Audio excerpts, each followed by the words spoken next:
So இப்போ ஒரு example வச்சு இதை பார்த்தோம்னா உங்களுக்கு இது எங்கே யூஸ் ஆகுங்கிறது இன்னும் கிளியராக புரியும். ஒரு நம்பர் இன்புட் வாங்கி அது பாசிட்டிவா நெகட்டிவா இல்லை ஜீரோவா அப்படிங்கிறத நீங்கள் சொல்லணும்னு வச்சுக்கோங்க. அதுக்கு இது ஒரு பர்ஃபெக்ட் எக்ஸாம்பிளாக இருக்கும். ஓகேயா?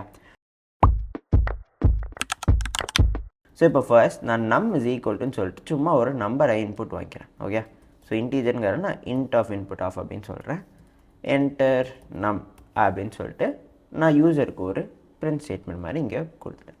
ஸோ இப்போ நம் அப்படிங்கிற இந்த வேரியபிளில் நமக்கு ஒரு இன்டீஜர் ஸ்டோர் ஆகிடும். இப்போ நம்மளோட அந்த கண்டிஷனல் ஸ்டேட்மெண்ட்க்கு வரும். நம்மளுக்கு இந்த நம்பர் பாசிட்டிவ் நம்பராக இருந்தால் இது வந்து ஒரு பாசிட்டிவ் நம்பர் அப்படின்னு பிரிண்ட் பண்ணணும். இதுதான் நம்மளோட கண்டிஷனல் ஸ்டேட்மெண்ட். ஓகேயா? ஸோ இப்போ நம்ம என்ன பண்ண போகிறோம், இஃப் அப்படிங்கிற இதை வந்து கொடுத்துட்டோம். இதுக்கப்புறம் என்ன பண்ணணும், கண்டிஷனை சொல்லணும். நம்மளோட கண்டிஷன் என்ன, இது ஒரு பாசிட்டிவ் நம்பரான்னு செக் பண்ணணும். ஸோ பாசிட்டிவ் நம்பரான்னு செக் பண்ணுறதுக்கு என்ன பண்ணணும், நம் கிரேட்டர் தேன் 0வான்னு பார்க்கணும். ஸோ இந்த இஃப் ஸ்டேட்மெண்ட் வந்து அதில் கொடுக்குற கண்டிஷன் எப்போவுமே ஒன்று ட்ரூன்னு ரிசல்ட் வரணும், இல்லை ஃபால்ஸுன்னு ரிசல்ட் வரணும். இந்த மாதிரி தான் கண்டிஷனை கொடுக்கணும். ஓகேயா?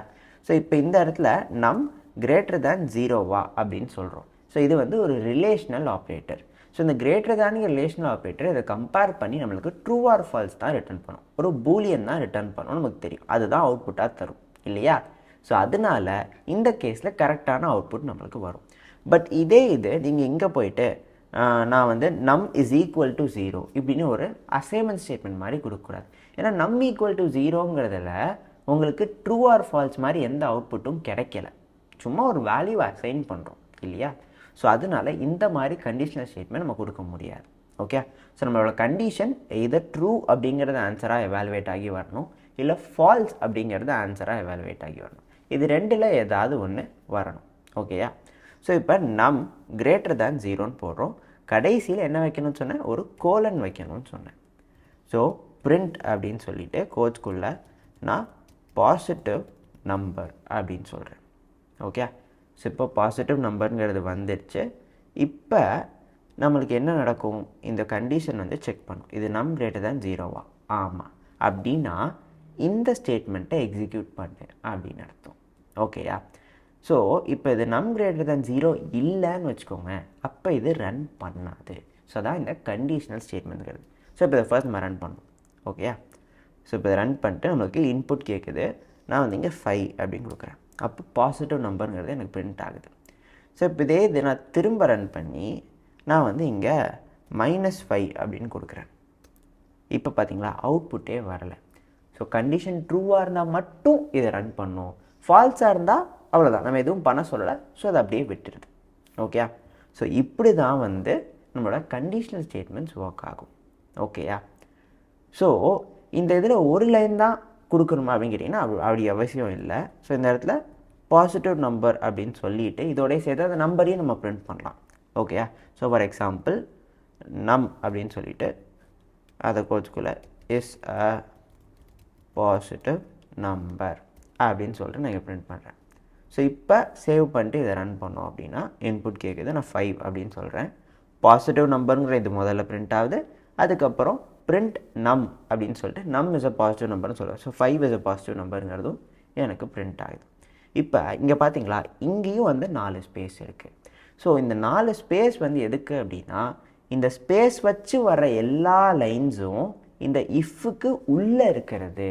ஸோ கண்டிஷன் ட்ரூவாக இருந்தால் இந்த உள்ளே இருக்கிற எல்லா லைன்ஸையும் எக்ஸிக்யூட் பண்ணணும் அப்படிங்கிறது பைத்தான் புரிஞ்சுக்கும். சரி, ஓகே. இப்போ நம் கிரேட்டர் தேன் 0னா பாசிட்டிவ் நம்பர்னு சொல்லிட்டோம்.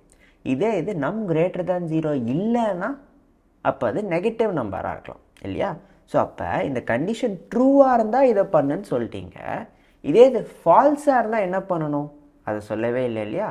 அதை சொல்கிறது தான் நம்ம அடுத்த கீவேர்டு வருது. அடுத்த கீவேர்டு என்னன்னு பார்த்தீங்கன்னா எல்ஸ் அப்படிங்கிறது.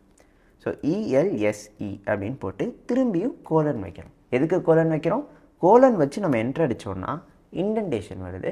அந்த இண்டென்டேஷனுக்கு கீழே இருக்கிற பிளாக் ஆஃப் கோடை தான் நம்ம வந்து எல்ஸ் பார்ட்டில் கொடுக்குறோம். ஓகே, ஸோ பிளாக் ஆஃப் கோட்னா ஒன்றும் இல்லை, ஒரு set of instructions or set of ஸ்டேட்மெண்ட்ஸை தான் நம்ம ஒரு பிளாக் ஆஃப் கோட் அப்படின்னு சொல்கிறோம்.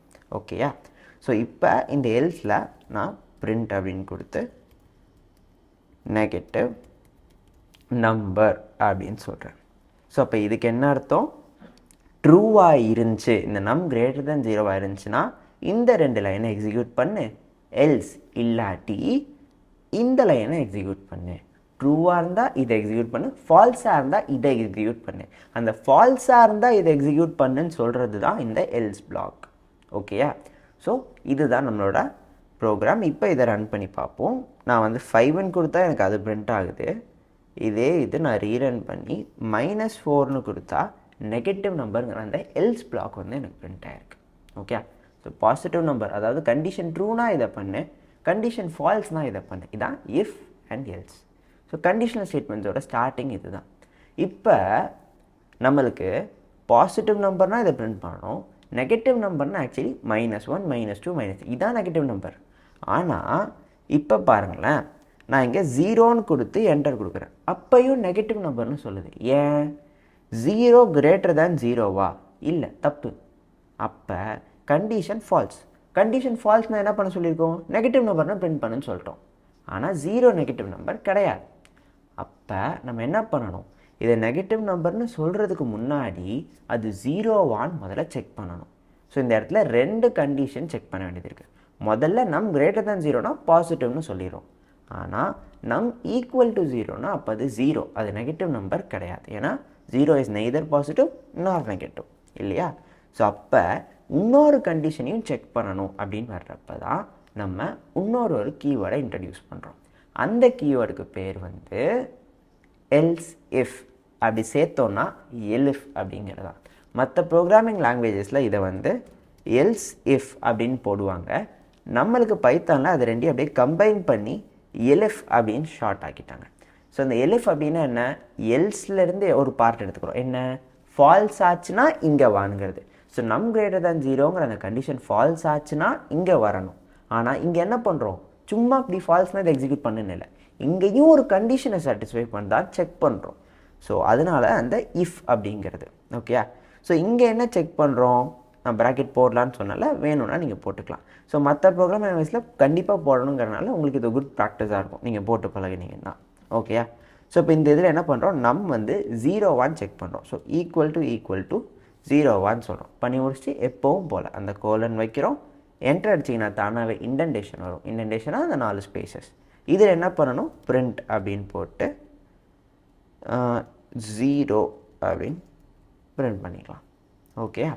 ஸோ இப்போ 0ங்கிறது பிரிண்ட் ஆகுது. இப்போ எல்ஸ் இருக்குது. ஸோ இப்போ இது எப்படி ஒர்க் ஆகும்னா, முதல்ல ஒரு நம்பரை இன்புட் வாங்குகிறோம், அதை வந்து நம்மளை வந்து ஸ்டோர் பண்ணுறோம். ஸோ இப்போ முதல்ல ஒரு கண்டிஷன் செக் பண்ணுறோம். நம் கிரேட்டர் தேன் 0வா? நம் கிரேட்டர் தேன் 0வா இருந்துச்சு, அந்த கண்டிஷன் ட்ரூன்னு வந்துச்சுன்னா இதை எக்ஸிக்யூட் பண்ணணும், இந்த 2 லைனை. சரி, இப்போ அது ட்ரூன்னு வரலை, ஃபால்ஸுன்னு வந்துடுச்சு. அப்போ என்ன பண்ணணும்? இங்கே வந்து இந்த கண்டிஷன் ட்ரூவான்னு செக் பண்ணணும். ஸோ இது ட்ரூவாக இருந்துச்சுன்னா இது உள்ளே இருக்கிறத ரன் பண்ணணும். ஸோ இதை ரன் பண்ணி முடிச்சதுக்கப்புறம் அப்படியே விட்டுடலாம், அடுத்து கடைசிக்கு வந்துடலாம். இப்போ இதுவும் ஃபால்ஸாக இருந்துச்சுன்னா எல்ஸ் வந்து ரன் ஆகும். ஓகேயா? So if elif else. So இப்படி தான் வந்து இது ஒர்க் ஆகுது.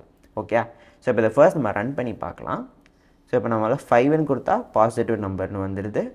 இதே இது நான் -4ன்னு கொடுத்தா நெகட்டிவ் நம்பர்னு வந்துடுது. இதே இது நான் 0ன்னு கொடுத்தா 0ங்கிறது தான் வருது. ஓகே? ஸோ இந்த மாதிரி மல்டிபிள் கண்டிஷன் செக் பண்ணுறதுக்கு இது யூஸ் பண்ணிக்கலாம். ஓகேயா? ஸோ இப்போ நீங்கள் முக்கியமாக நோட் பண்ண வேண்டிய விஷயம், இந்த கண்டிஷன் ட்ரூ ஆச்சுன்னு வச்சுக்கோங்களேன், இந்த இஃப் இந்த 2 லைன் தான் எக்ஸிக்யூட் ஆகுது, இது ரெண்டும் எக்ஸிக்யூட் ஆகலை. இது செக்கே பண்ணாமல் டைரெக்டாக அது வெளியில் வந்துடும். அதை நான் ப்ரூவ் பண்ணி காட்டுறேன். ஸோ அதை எப்படி காமிக்க போகிறேன்னா, இந்த கடைசியில் நான் வந்து டன் அப்படின்னு சொல்லிட்டு இங்கே ஒன்று பிரிண்ட் பண்ணுறேன். ஓகே? இது பார்த்திங்கன்னா இன்டென்டேஷன் இல்லாமல் இருக்குது. இந்த இஃப் எல்இஃப் எல்ஸ் அதோடு சேர்ந்து ஒரே லைனில் இருக்குது. ஸோ இதுக்கு இன்டென்டேஷன் இல்லை. இன்டென்டேஷன் இல்லைன்னா என்ன அர்த்தம்? இது எல்ஸுக்கு உள்ளே பிலாங் ஆகலை. ஸோ ஃபால்ஸாக இருந்துச்சுன்னா இது ரன் பண்ணணும், அந்த கதை இது கிடையாது. ஸோ அப்படி கிடையாது, இது வெளியில் இருக்குது. இது கண்டிப்பாக எக்ஸிக்யூட் ஆகும். கண்டிஷன் ட்ரூ ஆனாலும் எக்ஸிக்யூட் ஆகும், ஃபால்ஸாக இருந்தாலும் எக்ஸிக்யூட் ஆகும். ஏன்னா இது வெளியில் இருக்குது. இதுக்கும் அந்த இஃப்க்கும் சம்மந்தமே இல்லை. ஓகே?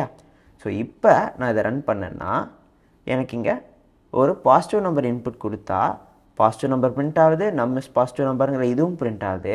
இது முடிச்சுட்டு இதை ரெண்டையும் ஸ்கிப் பண்ணிடுது, ஏன்னா இதுவே ட்ரூ ஆகிடுச்சு. ஸோ அப்போ இது ரெண்டையும் செக் பண்ணாது, டைரெக்டாக ஜம்ப் பண்ணி இங்கே வெளியில் வந்துட்டு டன் அப்படிங்கிறத பிரிண்ட் பண்ணுது. ஓகே, ஸோ இப்போ இது நான் 0ன்னு கொடுத்தேன்னு வச்சுக்கோங்களேன். ஸோ 0ன்னு கொடுத்தா இது செக் பண்ணது ஃபால்ஸ். ஸோ அப்போ இங்கே வந்துடுது. இதை ரன் பண்ணி முடிச்சதுக்கப்புறம் எல்ஸை ஸ்கிப் பண்ணிட்டு டைரெக்டாக வெளியிலேருந்து பிரிண்ட்டுக்கு வந்துடும்.